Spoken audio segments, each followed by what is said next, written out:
This conference will now be recorded.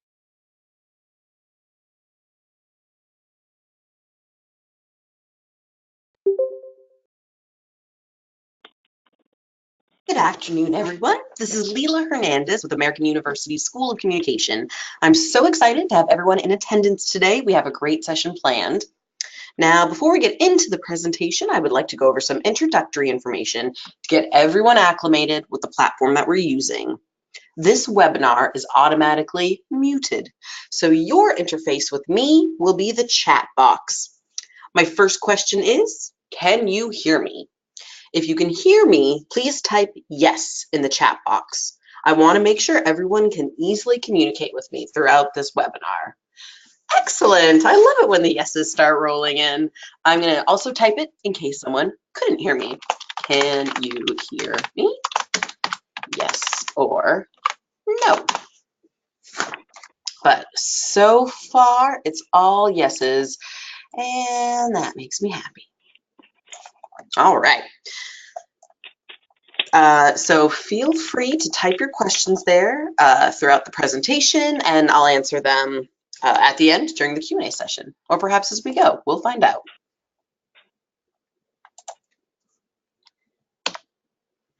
Again, my name is Leila, and I'm your host for today's webinar. Not only do I work at the School of Communication, or SOC for short, but I'm also an alum. I received my master's degree from SOC in 2010, so I'm happy to speak to you both as a staff member and as a proud alum. Now, during this webinar, I will speak about the application requirements for all of our master's programs here at SOC. And then I will also speak in depth about the admissions essay, the letters of recommendation, transcript requirements, optional items, and what international applicants need to provide for their application. Then, once I've gone through all of that information, I will happily open the floor to your questions. Sound good? All right, so without further ado, let's get into it. Long before you start your application for admission, you must first think about why. Why do you want to go to graduate school? And what exactly is it that you want to study? We have 9 different master's programs here at SOC, and each one is unique and may have different requirements. For instance, are you looking for a 1-year, 2-year, or 3-year graduate program? Are you looking for a full-time program or a part-time program? Where do you want to work at the end of your program? Do you want to work in a newsroom? Do you want to work for a political campaign? Do you want to be a freelance filmmaker? Do you want to work in an office on Capitol Hill or K Street? Do you want to work for an international humanitarian organization? Each one of our graduate programs is unique and provides different skill sets and different opportunities for different interests. If you're not sure which graduate program is right for you, please set up a time to meet with me, either on the phone or in person. I am happy to speak to you about our different programs, what they offer, and what you can expect to learn from them. And then hopefully we'll find the right grad program for you. Please feel free to book an appointment with me on my You Can Book Me page, which is socgrad.youcanbook.me. All right, so no matter which master's program you decide to apply for, you must have a bachelor's degree or be in the process of completing your bachelor's degree in order to be eligible to apply. Now, these are the items that are required for your application. You must submit the online application form found on the SOC website. You must pay the $55 application fee.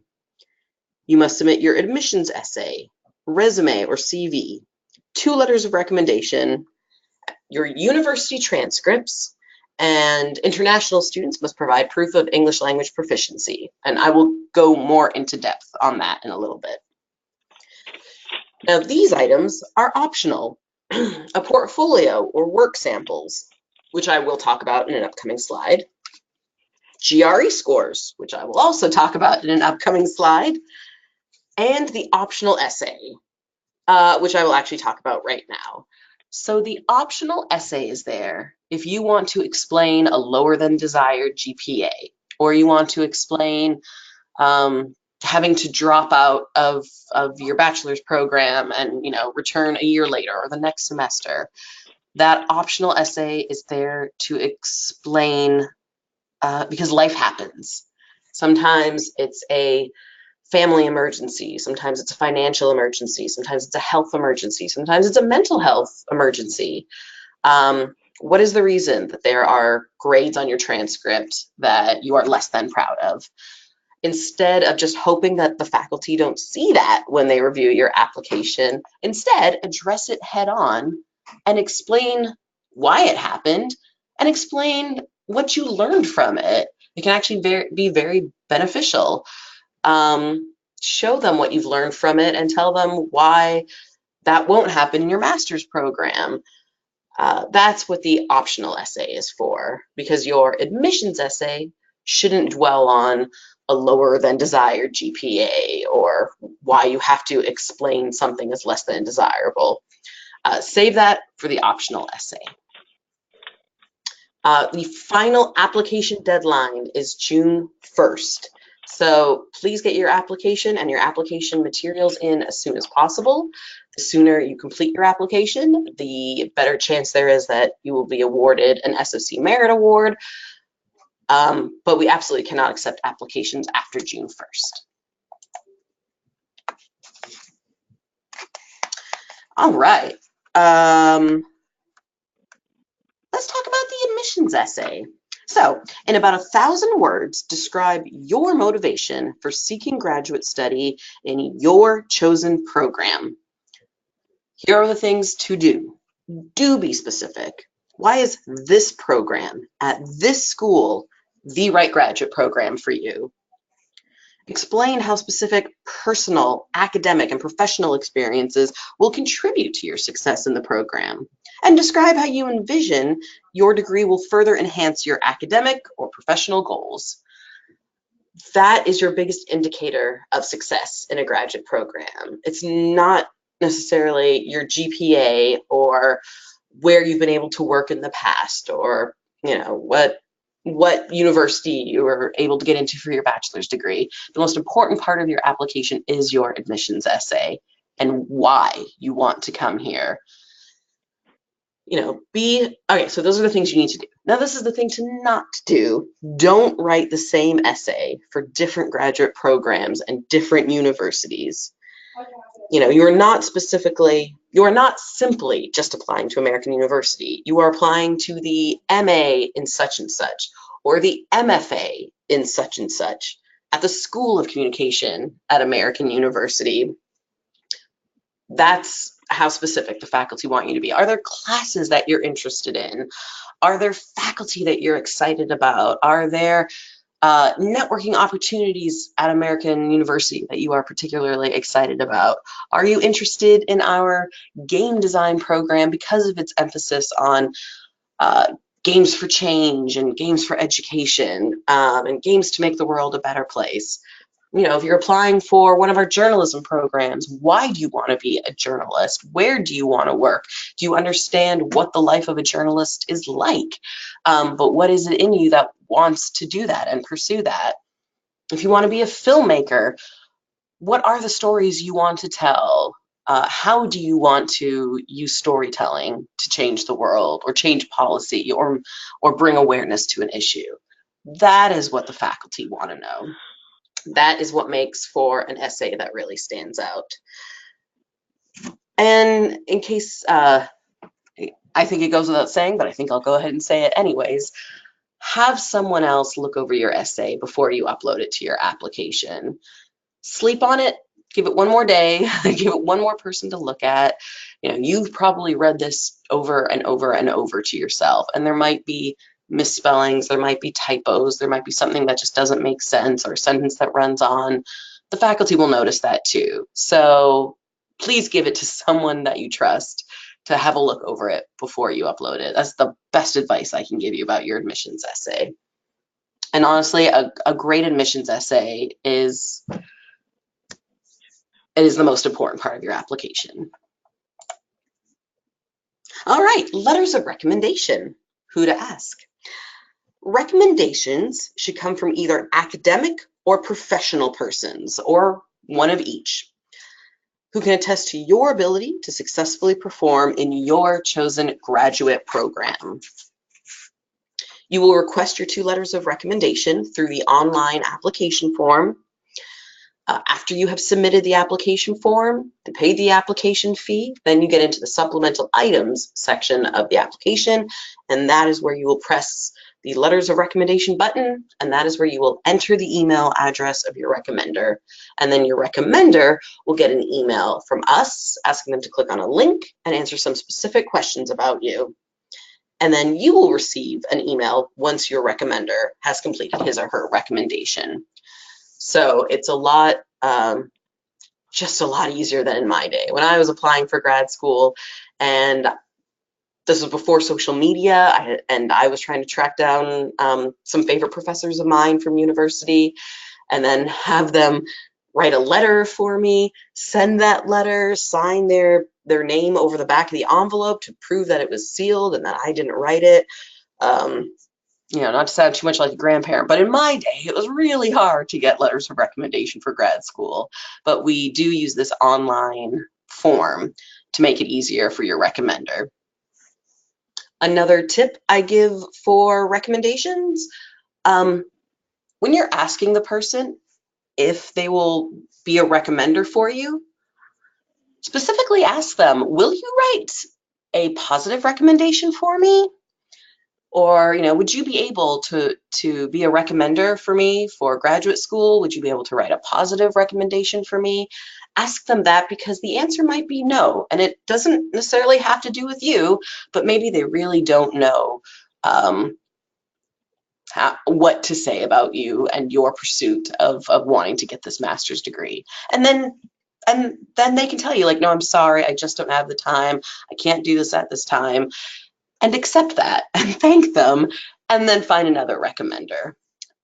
Like I said, your recommenders can be either academic or professional, and it depends where you are in your life. You know, if you're a senior and in college, I hope, have some professors who can really vouch for you, who really know you, who really understand your motivation for wanting this master's degree. And that's great. And if you have 2 academic recommendations, that's perfectly fine. We have other people who apply to our grad programs who have been out of university and in the workforce for 10 years, 15 years, 20 years. And they're not directly in touch with their professors from 10, 15, 20 years ago, in which case it wouldn't make sense for them to track down those former professors and get recommendations from them. Maybe you're a year or 2 out of university and you have some professional experience. You know, you're welcome to use a professional recommender and an academic recommender. But the best recommenders are people who know you now, people who know what you're passionate about now, people who know your work ethic now. You would think that having a recommendation from your senator would be really impressive, but unless your senator was your direct supervisor and really understood the quality of your work and really understood your professional interests, then your senator's recommendation is probably going to be pretty bland and pretty general and not actually be a very strong recommendation. Something to think about. All right, let's talk about transcripts. Official versus unofficial. This can often be a confusing part of the application for people. Both unofficial and official transcripts both contain a chronological list of classes, grades, and credits. But only official transcripts include the registrar's signature, the college seal, and the date it was issued. Official transcripts are delivered in a sealed envelope. They are considered a legal document, and there's usually a fee to order them. Nowadays, they are also submitted by secure PDF.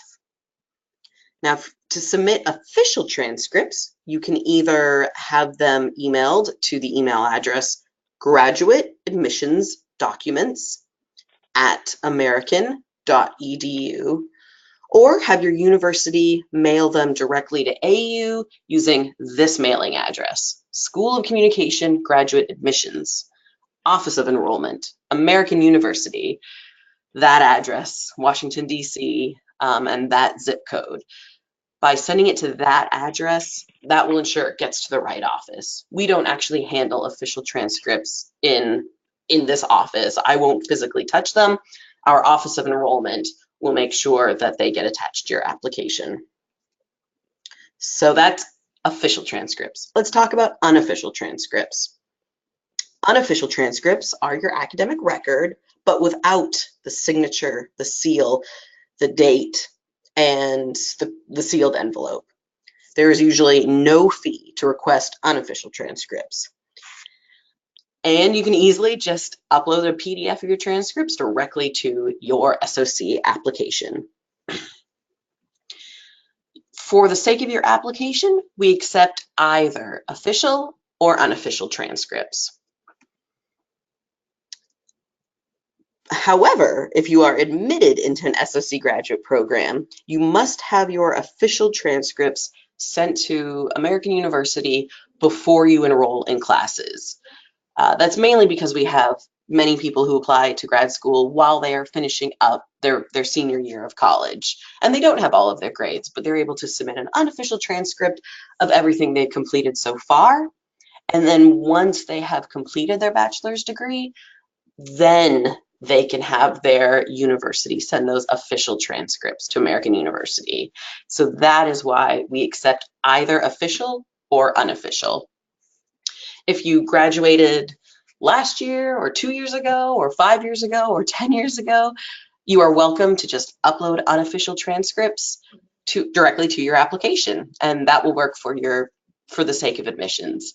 But again, I'm going to emphasize, if you are admitted into a grad program, you will need to have your university send us official transcripts before you can start taking classes. Let's talk a little bit about portfolio, what to share. Now, a portfolio is not required for any of the applications to any of our graduate programs, or rather to any of our master's programs. However, you are more than welcome to submit examples of your work. If you have previous academic or professional experience in a communication or media related field, submitting samples of your work will make your application stronger. So here are some ways to submit your portfolio. You could provide a link to an online portfolio. Maybe you literally have a website called, LeilaHernandez.com. You wouldn't have that. Well, maybe you do. I don't, but maybe one day I will. So if I had a website called LeilaHernandez.com and I had examples of all my writing and all my video and all my art and anything I wanted to on that, I could just copy and paste LeilaHernandez.com to a Word document and then simply upload that single Word document to the part of the application that says portfolio. That's it. You can also create a Word document with multiple links to your online work. Maybe you have some news articles on some websites. Maybe you have some YouTube videos on some other sites. Feel free to copy and paste as many different links as you want of your work to, again, a single Word document, and then upload that single Word document. If you don't have any online work that you want to share or that you can share with the faculty, that's totally fine. Maybe you have an academic paper that you wrote in your senior year that has something to do with communication or media, and you're proud of it. You are more than welcome to upload that research paper to the portfolio section. But do keep in mind that there's only space to upload one document. You cannot upload an MP3, you cannot upload an MP4, you can only upload a Word document or a PDF. So those are some words on the portfolio. It is not required. If you have absolutely no material, no portfolio work that you want to share with the faculty, that's fine too, because you don't have to have experience in these fields to be successful in these fields. We have a lot of beginner filmmakers who don't have any examples of their films online, and therefore they don't have any portfolio work to share when they apply to our film programs. And that's okay. Again, that's why the admissions essay is the most important part of the application, because your motivation for wanting this degree is more important than any work you've created in the past.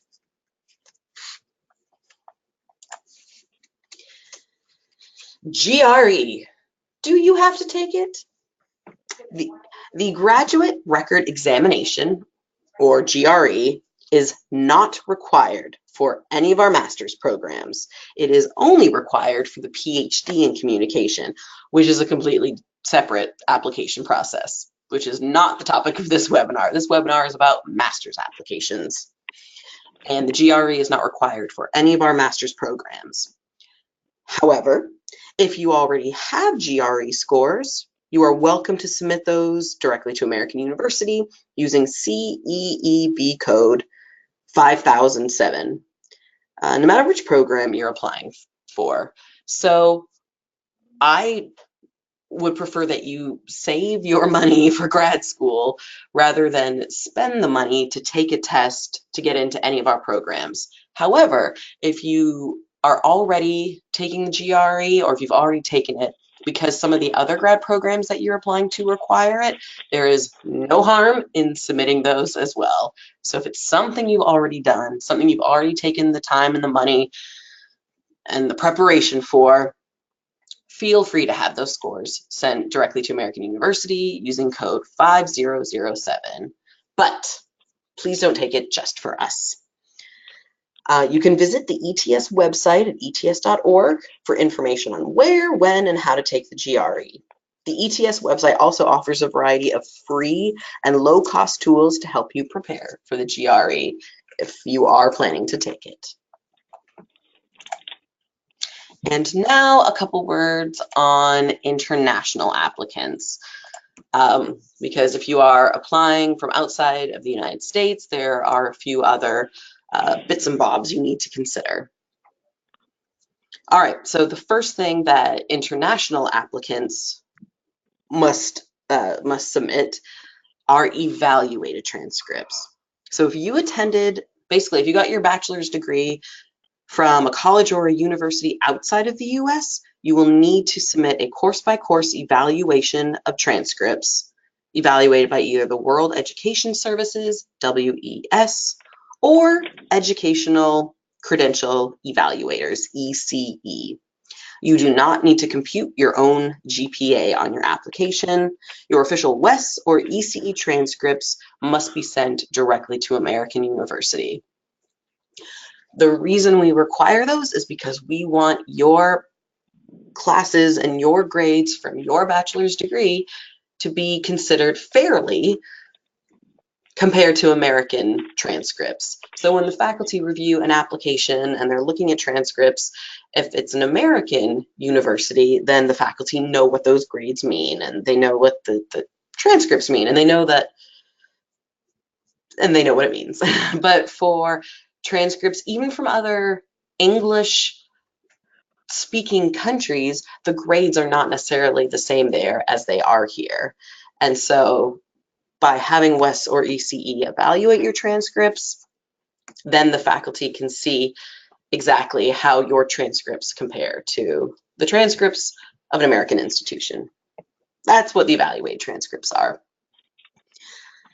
Secondly, international students must provide proof of English language proficiency, because in order to receive a student visa from AU, students must meet the English language proficiency by one of the following ways: by either having a TOEFL score of 100 or higher, by having an IELTS score of at least 7.0 or higher, or by having received a bachelor's or master's degree from a university within the US. Those are the ways you meet the proof of English language proficiency. And finally, there's an interview. All international applicants will be required to schedule a 10-minute interview over Skype.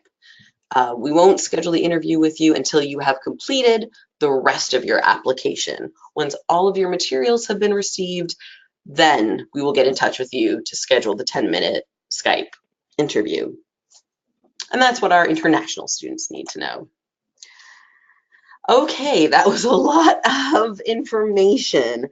Please feel free to ask any questions if something has come up throughout my presentation. If you have a question about anything, if you have a question about your application, if you have a question about required materials or optional materials, please feel free to type your questions in the chat box, and then I will happily answer them.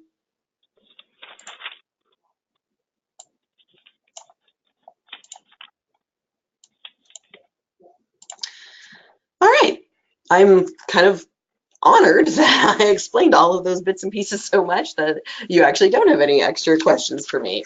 But you do know how to get in touch with us here in the SOC grad office. Oh, excellent. Yes, I do have a question. Please, yeah, type your question. We can all just kind of sit and ponder the beauty of life while you are typing your question, and I won't go anywhere. I'm glad you do have a question.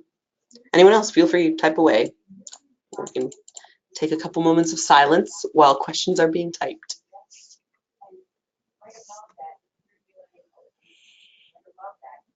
The sound of silence. Oh, I should have had some music built into this. I could be playing some music right now. Oh, something I can answer, something I thought about while you're typing your questions. If you aren't sure what items you have already submitted or what you're missing, the quickest way to get the answer to that question is to email gradcomm@american.edu. gradcomm@american.edu. They can answer that question much quicker than I can. As some of you have experienced, you sent me an email, and depending how many webinars I have that week, sometimes it takes me a week or two to reply to your email. But if you have any questions about your application or anything, please do email gradcomm@american.edu, and they can definitely look up your application, let you know what you have, and let you know what you're still missing. Excellent.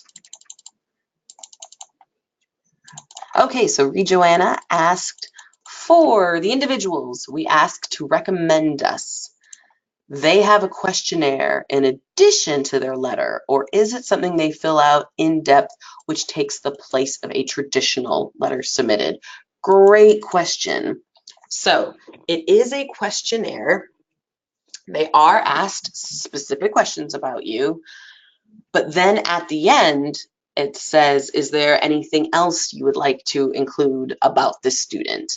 And they can either type a bunch in that box, or they can simply upload a PDF or a Word document because maybe they've already written something for you.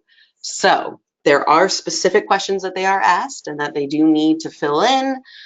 But then if they have additional things they would like to share, there is a space for them to upload a letter if they've already written a letter. If not, they can just type in their additional thoughts right there into the online application form. It really is meant to, it's just meant to make it easier for them. So they fill out that online form instead of having to type a letter and think of what to type off the top of their head. Great question. But if they have a letter and they want to upload one, they're welcome to upload it.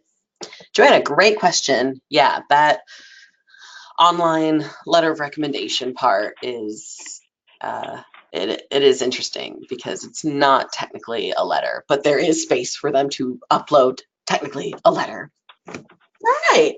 Well, thank you all for joining me today. What a great turnout. I'm really happy to hear from all of you.